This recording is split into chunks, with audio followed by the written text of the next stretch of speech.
All right, thank you, Eric. And hello, Rocio. How are you? Hi, John. Hi, Good to see you. everybody. Nice to have you. Yeah, I thought we might just start with a quick hello like that. And yes, we're excited. Rocio and I have pulled together. I think what I might start with, and I'd love your thoughts on this too, Rocio. Um, when Eric said, "Hey, what if we started a like a top three or a top five series, and we do top five knowledge retention, top five KM tools, top five KM culture changes, top five KM companies.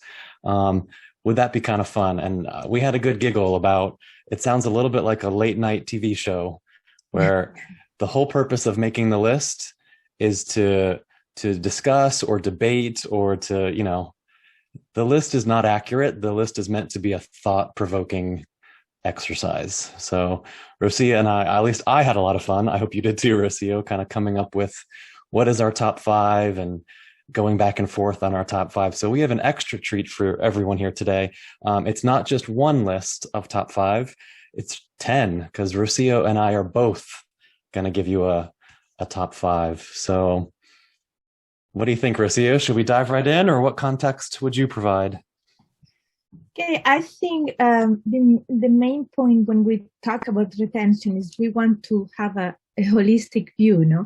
So we don't want to look only at how do we retain explicit knowledge, but how tacit knowledge can actually help us to retain critical knowledge.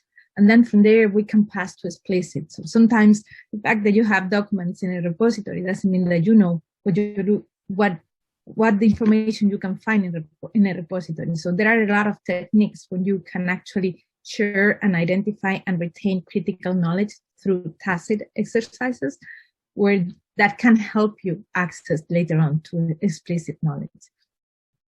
Love it. So if I share my screen, I think you're up first. Yeah. What's your number five way for doing Yeah, knowledge retention? this is not exactly a tacit one, but I think it's a very good example of how you can actually share critical moments, critical inputs of knowledge that you want to share with your own colleagues. And this came from my own research when I was doing how international organizations in development work on retaining knowledge. This was an example from UNFCCC, the climate change organization that has throughout the office a map on the critical moments of history of the organization. And this is something that everybody sees when they enter in the office. And this is something that has kind of create an atmosphere and an input where you can actually learn your own history and feel you're part of something that doesn't start when you started, but it goes beyond. Love it. Visual timeline. Okay. So then if that's Rocio's number five, I would say, and I tried to put a lot of thought into this, and I'm still struggling with what is my exact top five. But if you've heard of Dr. Dorothy Leonard at Harvard University, she has created and has written a book about a knowledge retention model called OPTI. It stands for observation, practice, taking responsibility. And so the T and the Y come from the end of T and the end of responsibility. And the idea is you do those steps in that order. You observe someone else doing a job, then you practice doing that person's job or role or task. And then the second P stands for partnering. That's when the two or three or a small group gets together and partners on the task and has conversation and dialogue and feedback. And then TY stands for taking responsibility. And that's where the second or the third person now takes on the other person's job. So in a way, it's very similar to mentor protege or apprenticeship or job shadowing, but she's put it into a specific opti process. And I do like that in my top five. But how about number four, Rocio? What would you say? This is another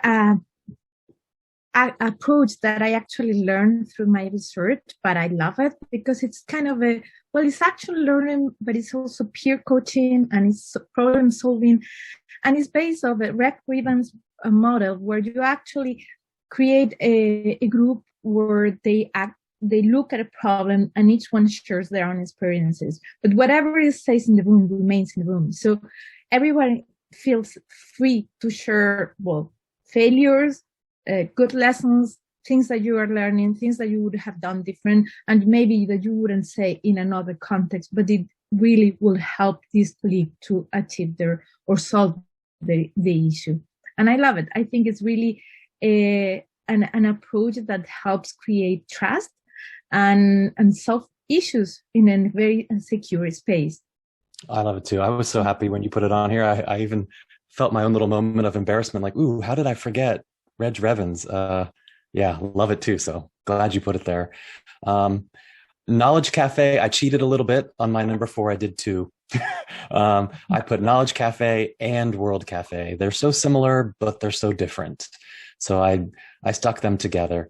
If you've never experienced one or seen one, if I oversimplify it, it's basically getting a large group of people. So this is not a one-on-one or a small group knowledge transfer, knowledge retention. This is 20, 30, 50, 100, 500 people together in a virtual or in-person event. They're all a little different, but it's basically a 15-minute presentation from someone giving some thought-provoking insights of theirs, and then 3 15-minute small group conversations about that presentation. And then at the very end, the whole group has a group plenary sense-making conversation. And I love Knowledge Cafe, World Cafe for knowledge transfer purposes. How about you, Rocio? Number 3, we're getting close. Yes. Well, I cheated also here. I put after action review and retrospect.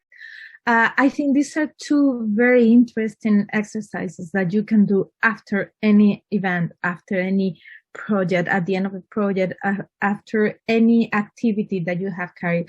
And it's actually very interesting when you are able to do it immediately after the project or the activity has finalized, because your ideas are fresh. So you can see, well, what would you have done different? What are the things that you have learned? What are the things that you need to keep in mind next time in your own checklist on how you can improve certain activities or certain ways of approaching to an activity, to an event, or to a session. So yes, these are my 2 3 best. I often include those 2 and are high on my list. So yep, glad you've got them in there. I did one that may or may not be as well known because it's not as published or talked about, even at KM conferences. I've heard KMAP in many different ways, but Rolls-Royce as an organization actually gets credit for creating a knowledge retention process known as Knowledge Management Action Planning. I think it's one of these acronyms that's been thrown around, and there's sort of many different definitions of it. So really quickly, the way this process works is one person, one expert is sort of selected to start documenting and writing and really understanding the stuff that they've, like Rocio talks about tacit and explicit knowledge, taking really deep dive into their own tacit knowledge and try to make it specific or explicit. That's step 1. And then they put together a plan. So what are all of the things, if I were going to, I've had this job for 50 years, what are all the big buckets or categories of things or capabilities that I would need to teach someone else? So step 2 is a plan. Step 3 is then to document all the details of that plan, go into every single category and get everything written down into this KMAP template that comes as part of the process.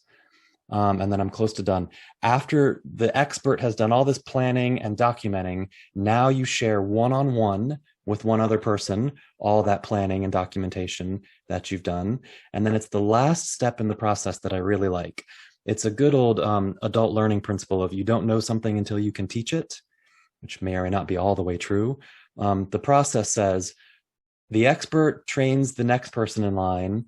The process KMAP is not complete until that second person does it again. They create their own plan, their own documentation from scratch, and then they teach someone else. So it's a 1-to-1-to-1 kind of knowledge retention process. So I've had really good luck with that one. So I put it at number 3 on the list. Rocio, what's number 2? I'm just going to go to your one, because I think is really good, is the one I do, we do, then you do.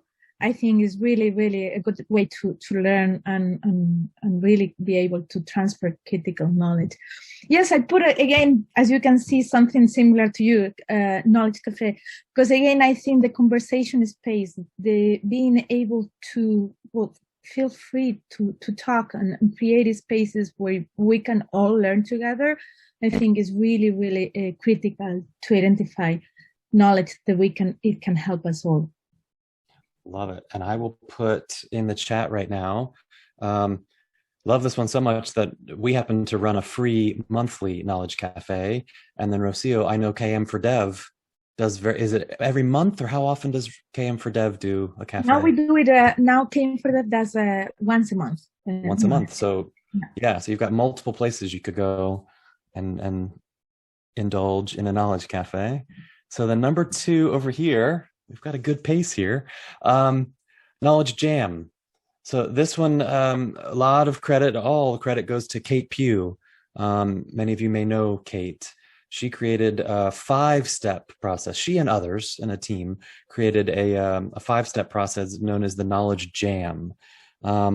This is where yesterday and over emails and chats when Rocio and I were planning, this is one that I sort of wish we had one more slide, because there are quite a few details in the 5-step process.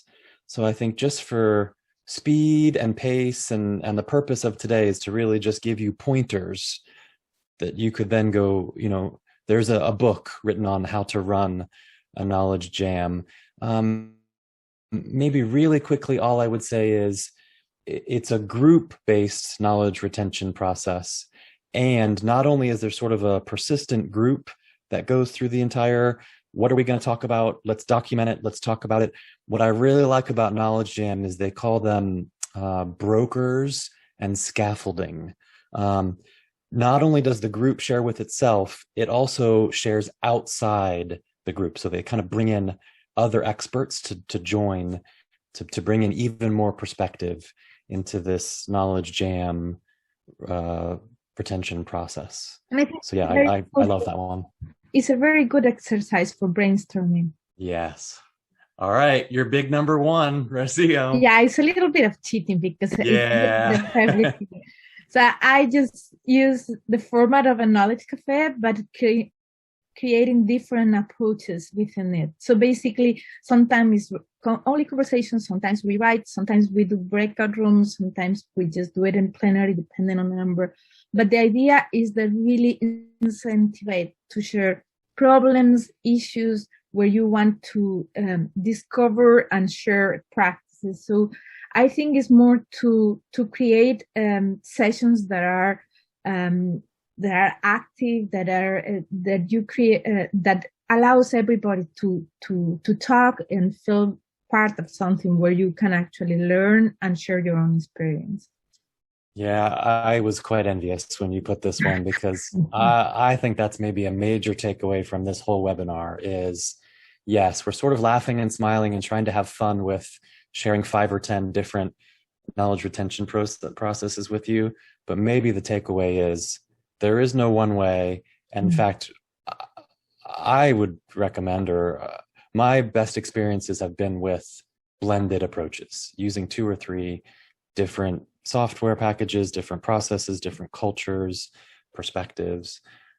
And I tried, I went, and I think those that know me will know, are not too surprised that I'm a huge fan of the 4-step knowledge retention process. That's where for a long time now had really good success with creating a team and making sure you've got experts, professionals, and aspirationals on this team. The team runs for 12 to 16 weeks at 1 hour per week. So it is quite a structured process. That's step 1, to get the right people in the room. And then step 2 is to create a list of questions. What are the most difficult, not answers, not categories, difficult questions for this team to discuss as part of the knowledge retention process? That's step 2. Step 3 is to then discuss and document all of those questions. So really get into tacit knowledge sharing through conversation and elicitation and explicit documentation. So form a team, get a list of questions, discuss those questions. And then I love the final step of the 4-step knowledge retention process is called practice and innovate. And that means everything we just planned and talked about in those first 3 steps, now we go do it, and we do it better, or we innovate. We recreate ways to do the way the job has always been done. And this small group of 3 to 5 to 8 people innovates as part of knowledge retention. So yeah, that's one I've had really good success with. So then Rocio, you and I have done some peer-based research together. What should we say about knowledge retention as a whole? I think, well, there are many organizations that suddenly realize that it's a lot of staff that are departing the organizations, and then suddenly all their tacit knowledge is living with them. And one of the learnings is that you cannot start the knowledge retention program when the person is about to leave, because you cannot compile all the critical knowledge in the last months before the person goes. You can compile critical knowledge of an experience or an activity or a profile, but you cannot compile a life work of key learning resources or knowledge. So I think when you consider knowledge retention as a whole, when you consider knowledge retention as an ongoing activity, from the moment the person joins in the organization, from the onboarding moment, you create a culture of sharing, you create a culture of identifying critical knowledge that you can share through different activities, but also involving not only the parents, but also creating bridges across the different actors within the organization, where there is different stakeholders, whether it's the processes, whether how you actually learn and improve from that knowledge, and how you create. And it's not about copy paste and trying to recreate and use the same knowledge that somebody had before, but actually learning where you come from and build and construct and grow from there. I would say this is the major part. Then yes, we did create this maturity model and framework that would help teams and organizations to understand where they stand and how can they improve themselves. It's not supposed to be a measuring model to compare them with others, but actually to understand where they are or where they want to reach. And then maybe, there may be some departments that, according to their own way of working, of their nature, they don't need to reach to a 5-level optimization of sharing, but 3-level is fine. So it's basically understanding how you want to process who you are at this moment, and then how you can improve. What are the different tips you can improve?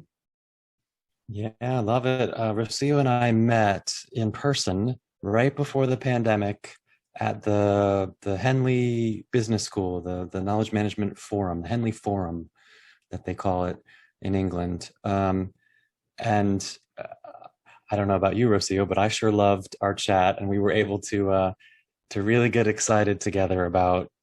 She was finishing some, I think it was a master's. Mm-hmm. Is that right? So finishing a master's and doing some research in knowledge retention. And I've loved practicing not only knowledge management, but this specific pillar, this area of knowledge retention within knowledge management. And so we were chatting about it. And I don't think it was in that first chat. I think it was our second or third chat where we basically said, isn't it interesting that there are knowledge management frameworks and there are knowledge management maturity models, and yet we weren't aware of knowledge retention maturity models or knowledge retention frameworks. So I don't know about you, but I wasn't sure if that was even going to be a thing, or if it was just going to end up looking like a knowledge management framework or a knowledge management maturity model. And no, we got really excited about this, and then we started reaching out for lots of other knowledge retention practitioners. How many did we end up talking to, Rocio? 15 or 20? Yeah. Something like that. So a dozen or two people that gave us, pretty strong feedback on the maturity model that you can sort of see on the left, and then the framework. I know they're very small graphics, but we weren't planning to walk through them. Just let you know that the research is being published really soon. What's the latest on that, Rocio? I think it's publishing by the Came for Dev journal. It's publishing by them, but it will come at the end of this month in June. By the end of June. So good timing, yeah, really soon. And yeah, if you can read those things, exactly what Rocio was just talking about. Like most models, we found that 5 levels worked pretty well. And then I loved this. Really huge credit goes to Rocio on this part. We came up with 3 areas, 3 buckets to do assessment. And then we came up with 3 different assessment quizzes or assessments or lists of questions in each of those. So there's 9 sets of questions. So it's quite a robust, detailed way of looking at how mature is your knowledge retention approach inside your organization or your community or your country, whatever you're kind of looking at. And then on the right, we came up with 3, what does knowledge management look like inside your organization so that knowledge retention can align with your KM efforts? That's the left part. The middle part is 6 different areas of looking at what you just heard are 10 different approaches for knowledge retention. We're basically saying, are you only doing exit interviews and that's it for you? Or are you doing exit interviews and apprentice programs? Or are you doing 10 things like on this list? And what sort of planning and prep have you put into your what your stakeholders need and what your knowledge retention program is and the purpose of it? And then the far right, if you can see it, is continuous improvement of the knowledge retention program, feedback, learning, and measurement of the entire KT or KR program. And so, Rocio, I'm looking at the clock. I think we have time to do the liberating structure. What do you think? Should we try it? Yes, please. All right. Oh yeah, I see John's question in chat. What's the name of the journal, Rocio? Came for Dev journal. I will. It's not yet published. They're in the editorial mode right now, but it will come up by the end of the month. Yeah. So very soon, really good time, because we've been working on that for a long time. Okay, so we've still got, that's the content we want to give you.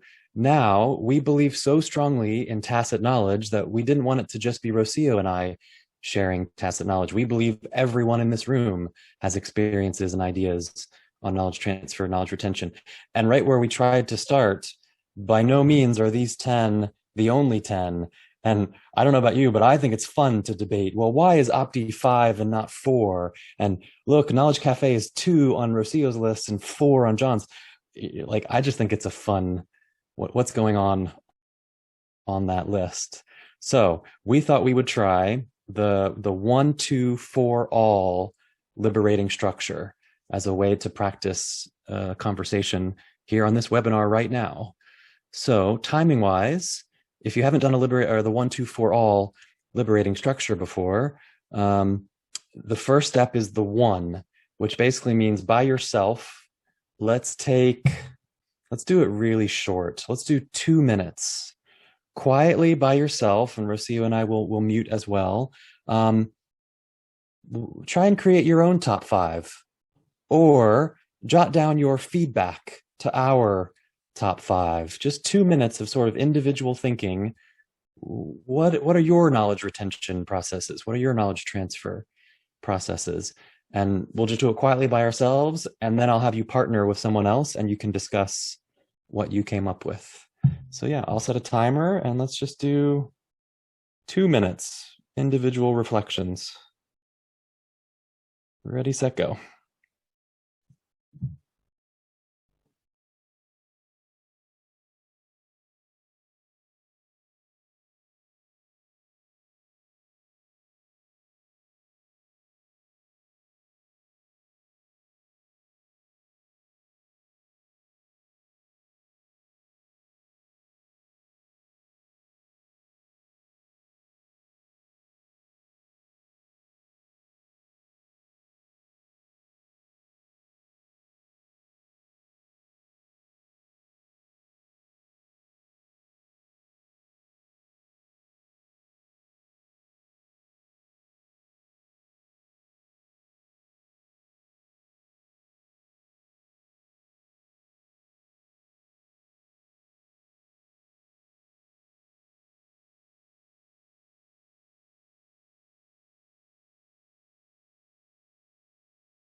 30 more seconds to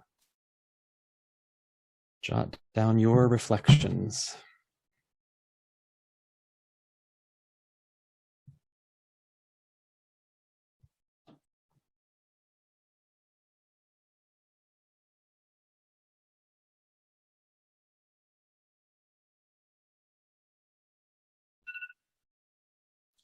All right. Thank you for that. Always a little tricky on a Zoom call to go radio silent. I have breakout rooms ready. So now in the 1, 2, 4 all, the second step is the 2. So now you're going to be in a partner pair. I know there's a few people that are only on phone. Sometimes it can, if you're muted, it can be tricky to unmute on your phone. So you might have to press *6 on your phone if you're muted. But yeah, I've got us ready for partner pairs, and let's do, I think it'll be 7 minutes that we have time for. And you're basically just discussing with your partner what your feedback is, what your thoughts are on the lists we just shared. I'll send like a 2-minute warning, and then Zoom will do a 60-second countdown, and we'll come back here just for a second, and then we'll keep talking from there. So 7 minutes in a small group discussing knowledge retention processes. Ready, set, go.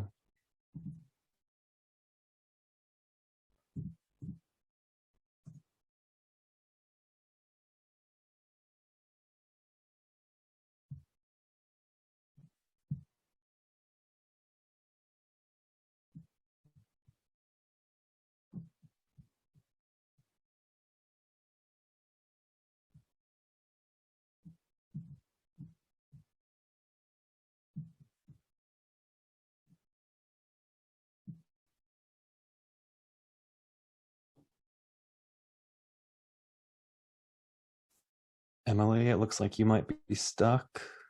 Oh, there she goes. And Carlos.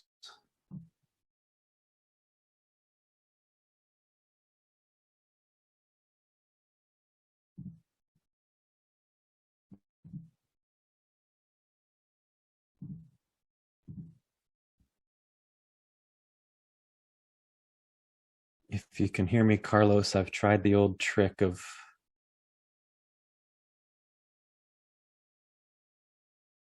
switching you between rooms to see if that works.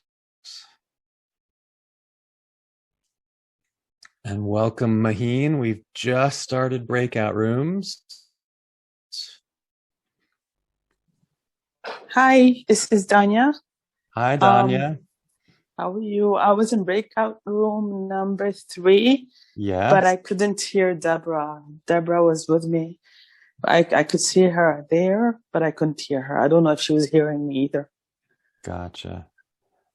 Okay, here, let me try and put you and Maheen in with Deborah, and let's see if that works.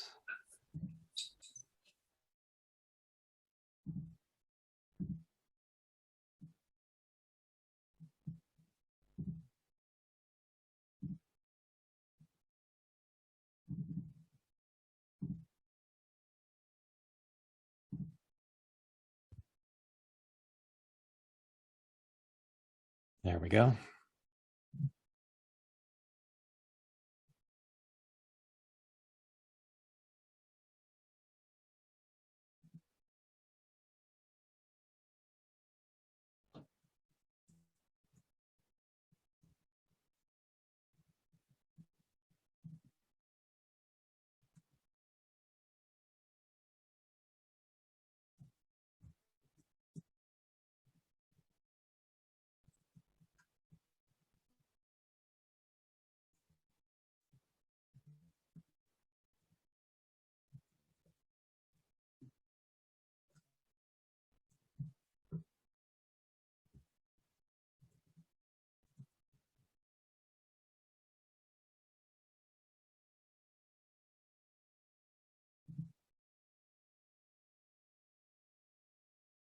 Hello, Anne. I can see your name pop up.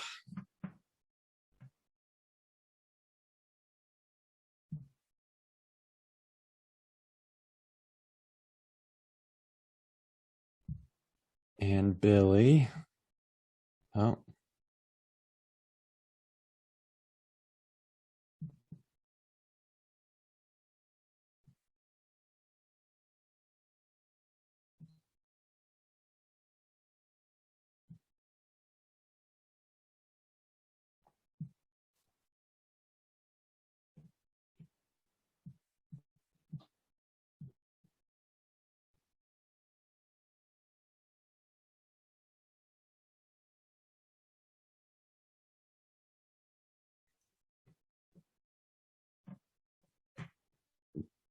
Billy, is your audio working?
Oh, welcome back.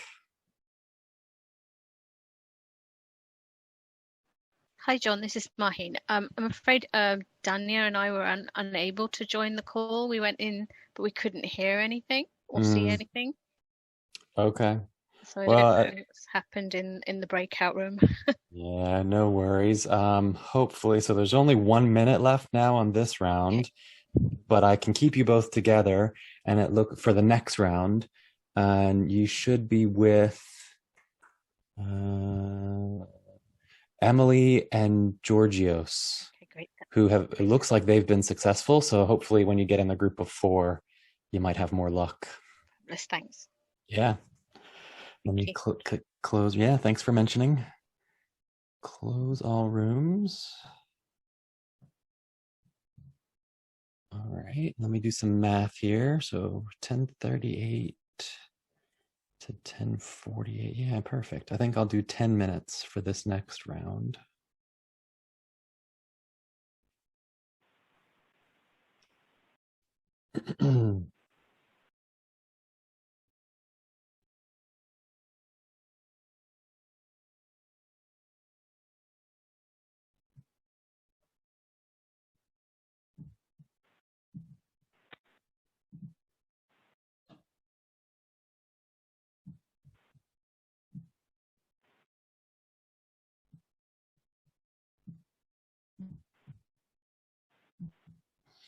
Ten seconds.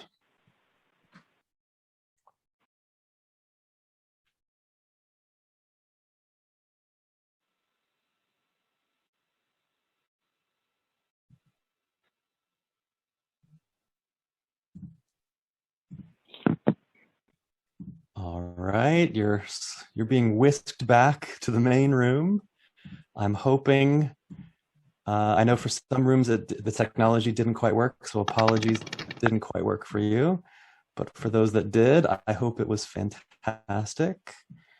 So the way that we're in the middle of the 1, 2, 4 all liberating structure right now. So you wrote down some notes by yourself. 2, you've now hopefully had a chance to discuss with a partner. And now what I'm going to do, you're going to stay with your partner, but it's 1, 2, 4 all. So now we're going to groups of 4. So if it didn't work with your partner in that round, I'm hoping this time in the slightly larger groups, it might work. And let's do, so you're staying with your partner and you're now in a group of probably about 4 people, give or take. And it's the same prompt. What is your top 5 list of knowledge retention processes, and or what feedback do you have on what Rocio and I did? So I think we have time for 10 minutes in our groups of 4. So here we go. Enjoy. Small group discussion.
Hello, Wendy.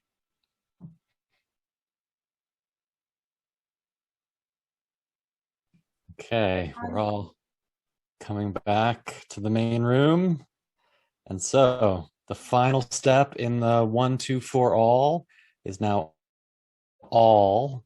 And we've got, what, about 9 or 10 minutes to discuss as a full group. So can I start with you, Rocio? How did it go for you? Well, we had a member who didn't show up. So Pavel and I, we were talking and we were looking at his current assignment and how we could he could identify different activities for knowledge, with tacit knowledge. And Pavel, you can actually, I'll pass it on to you. Okay, thank you, Rocio. So my name is Pavel Kraus. I am president of the Swiss Knowledge Management Forum, and Rocio really helped me with the framework that John and she have developed, because I was up to now only doing one-to-one knowledge securing, knowledge transfer, knowledge retention projects. Now it's a small organization I have to help, and so I have to rework my approach. And Rocio was really helping me to see new perspectives and how to do that. And I am really looking forward to the publication you are doing at the end of June. Amazing. Thank you, Pavel. Good to see you. So yeah, wide open. How'd your discussions go? What questions do you have? Comments? What shall we say to the room? Otherwise, if anyone has any question on the framework or the maturity model, we can also help make it clear. Yep, since we only did 2 minutes on that. Hi. So good morning to everyone, Leslie Ann. Hi, good to see you. John. Good to see you, Leslie. Good to see you all, guys. So I've been sharing my my challenge, but there are opportunities. We're trying to capture those opportunities in terms of knowledge retention. And one of the key challenge is the executive buy-in, where I am faced with a culture of, if it's not endorsed by executive, it seems and is translated to additional work. So while we have used Knowledge Cafe very extensively, it has been sort of reached its point of natural death. It's just seen as, okay, another Knowledge Cafe, or people are not volunteering to share their expert knowledge. So we discussed that a bit, but I would like to hear from you and Rocio and anyone else who would like to give some advice or on it. Yeah, mostly on the buy-in, how to get buy-in for knowledge retention, or? Yes. Gotcha. What do you think, Rocio? I think the best way is to show win-wins, short win-wins. So if you are able to help somebody through a session, if you are able to showcase your senior management, how being able to transfer this knowledge and apply this learning to the work can actually improve and create benefits to speed up processes. This is the best way to engage them. So trying to find always win-win moments where you can show the importance of retaining. And again, retaining is not about copy-paste. It's not about exactly use what happened, but understanding where you come from and see how you can build from there, not starting from scratch. Yeah, it's such a good one, Leslie, because it's so hard. I would struggle to give any one answer, and totally agreeing with everything Rocio said. When I'm thinking about buy-in, I'm thinking about human emotions and human thoughts. And so I start thinking about personality assessments. I start thinking about group dynamics. I really start bringing, because knowledge management and organization development are two separate fields. And I love when those two fields come together. And I think OD as a practice has a lot to offer on what, like, if you rethink of buy-in or getting buy-in and rethink of it as resistance, what is the resistance? Where is it coming from? What does it look like? What are the patterns of resistance? And somehow just like, thinking of them and labeling them as resistance and what to do with that resistance. Because there's just so many examples of what that could be and then how to work with it. And if I may add, I think one thing that it works always well is where you don't design the topic, but you actually ask the people to pose a question, to pose a topic, to pose a problem, and work on that. So basically you are creating this win-win by basically helping somebody to solve an issue. And you create this session to support one. So basically you create this peer support, peer assist, and ensure that the person comes out with a bunch of knowledge or tips that is going to help to do better their job. Yeah, good one, Leslie, and not easy. I saw a question in chat, I think may have only been sent to me. It's for both of us, Rocio. Not clear with visual timeline and knowledge jam. Did you want to maybe say a little bit more about visual timeline? Well, visual timeline is something as simple as making sure everybody understands key moments. Let me just share. This is part of my research. Sorry, just a second. Okay, let me share the screen, and maybe I need you to help me share. Oh yeah, that might be Eric, but I might be able to do it too. Okay, yeah, Eric, you might have to make. Okay, there you go. Here, this is just a bunch of examples, but if you look at this is basically how the office is set up in UNFCCC. So basically you have throughout every day when you enter in your office, you see key moments, key history moments of the organization. So what they have done is like every time they have developed a guidance, or every time there has been a big conference, every time there has been a key moment in the history of the organization, added something else. So basically, every staff and every person that enters in the office pass through this every single day. And it's a good, simple way to make clear what is the history of the organization. And it's another simple way to feel every staff becoming part of their own history, being aware of what the history is. And I found it something very simple, easy, but it really useful for everybody. All right, and then maybe I'll try Knowledge Jam really fast.